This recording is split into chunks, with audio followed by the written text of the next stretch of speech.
नागपुरातील वाहतूक व्यवस्था आता हायटेक होणार असून शहरातील 171 ठिकाणी आता AIचा पहारा राहणार आहे। महत्त्वाचं म्हणजे नियमांचं उल्लंघन करणाऱ्यांवर आता AIचा पहारा राहणार आहे आणि शहरातील 171 चौकांमध्ये अशा प्रकारचं सिस्टम जे आहे ते सिस्टम लावण्यात येत आहे आणि याचं एक कंट्रोल रूम सुद्धा महानगरपालिका आणि वाहतूक विभाग यांच्यामार्फत बनवण्यात आलेलं आहे। आणि महत्त्वाचं म्हणजे आता याला ॲक्टिवेट करण्याच्या दृष्टिकोनातून सर्वत्र प्रयत्न सुरू आहे। एकंदर जर आपण बघितलं तर शहरामध्ये मोठ्या प्रमाणात वाहतूक जी आहे ती मोठ्या प्रमाणात वाढलेली आहे, त्यामुळे नियमांचं उल्लंघन करणाऱ्यांची संख्यासुद्धा वाढलेली आहे।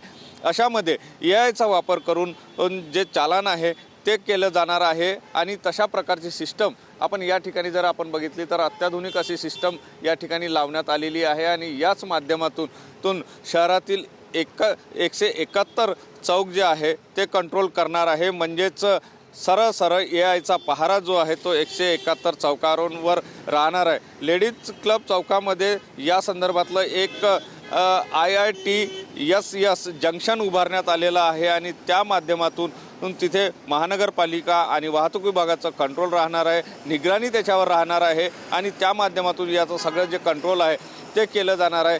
एकंदर म्हणजे शहरातील वाहतूक व्यवस्था सुरळीत करण्याच्या दृष्टिकोनातून जी पावलं उचलली जात आहे, नियमांचं मोठ्या प्रमाणात उल्लंघन होते त्यावर नियंत्रण आणण्याच्या दृष्टिकोनातून ही प्रणाली आता नागपूर शहरामध्ये कार्यरत केली जात आहे।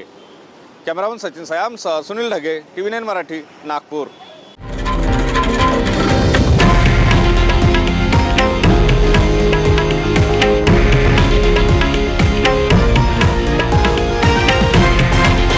हे आहे देशातील नंबर 1 न्यूज नेटवर्क आणि आपण पाहत आहात TV9 मराठी, एकमेव।